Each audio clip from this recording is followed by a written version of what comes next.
Welcome, Janta. Or this is our first take on making a series on chess, and last three episodes I have tried to keep it very basic. And today is the fourth episode of that series, and we will be looking at the next thing, which is the rook piece and how does it move on the board. So, without wasting any time, let's get to it. So, I'll start a new game and I'll show you. So if you see, just to give you an idea, if you see rooks are at the end, placed at the end on the first rank. If you remember, I told in the very first episode, the ranks, when I say, it means these rows, and when I say files, it means the columns. Okay, so rooks are all okay, guys. So what we are gonna do is we are gonna move our pawns out of the rook's way. So how the rook moves is basically, it it has a very simple movement. It either goes along the column or it goes along the row, but and it can go all the, like, from here to here. But what is the catch? The catch is that wherever it is trying to go, all the squares in between should be empty. So for example, right now, does the rook, this rook can go anywhere? No, because this is blocked by the pawn on the column and this is blocked by the knight on the row. Okay, so this is why this piece can't move. Can this piece move? No, for the same reason, because it is blocked by the pawn on the column as well as knight by the on the row. So one way is we can try clearing the way in the column or in the row. For the row, I'll have to move all these pieces, but for the column, it is easy because I can just clear the pawn. So let me show you what I mean. Whether this is the right way to bring your rooks into the game, I'm not saying that, because that's not. But I'm just giving you an example on how the rook moves. We will talk about how, what are the best strategies and how we should be involve all these pieces in the game in the later episodes in the series. So let's continue. So I'm just going to open now. What I can say is that the rook has two open squares. So the rook can, in the next move, can go to any of this. Okay.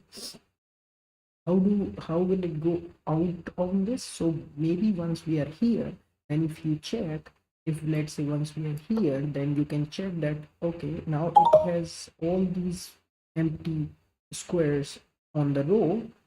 Can it go further along the column? No, because the pawn is blocking it. So that is how you will move the rook in the entire game. No matter what, you will have to see, okay, whether my column is free or whether my row is free, and whatever is free, you can decide till what point you need to go.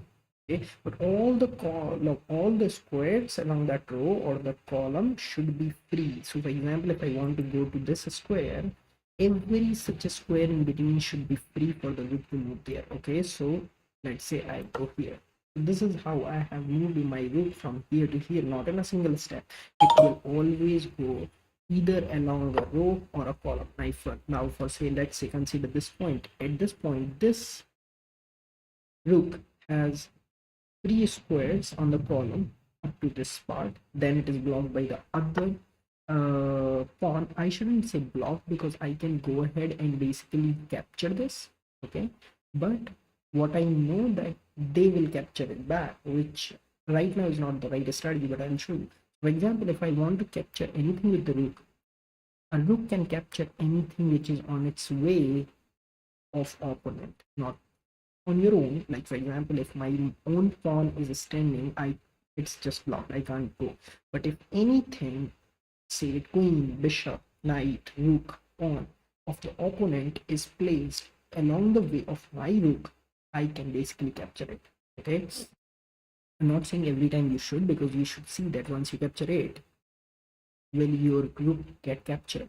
So that is something, but we are not thinking all about that. We are just showing you how, what do I mean. So for example, right now this rook has blank squares on the right, so I can go anywhere on the right. This rook has blank square on the left, one, so I can go here. This rook can't go back because it is blocked by my own pawn, but can this go front? Yes, it can go front, but till where? Although this piece is not blocking it, but we can't jump over it. We can either capture it and we can go till here. Okay, so what we can do is we can simply capture it.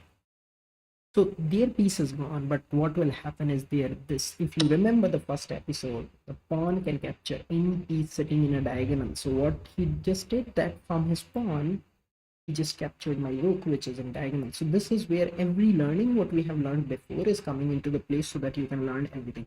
Now, okay, now one rook is gone. I'll just try to show you what I told you till this time by using the second rook and making some moves so that you are comfortable. So for example, now can this rook move on the right? No. Why? Because it is blocked by my own knight. Can it move till here? No. Why? Because it has this pawn of my own sitting here. So can it move here? Yes, it can. Can it move here? Yes, it can here also move, but is it a good move? No. Why? Because if I move it, it is a opponent's pawn, it is a diagonal, the opponent pawn will capture it. Okay, so always remember that. So what I'll do, I'll just quote it here. Okay, now I think he will capture this pawn because it is in the diagonal, or maybe not, let's see. Then if he captures it, this, okay, so he captured it, but since right now it is a check, I'll tell you what a check means and why we have to like handle this before moving anything further, but I'll just handle the check first.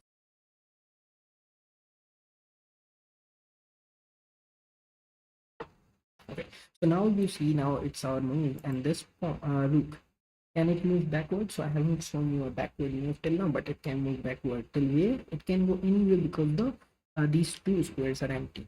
Can it move forward? No. Why? Because it is our own pawn block. Can it move right? Yes. Till where? Till any of these squares. Why? Because all of these squares are empty. Okay. So that's, can it go left?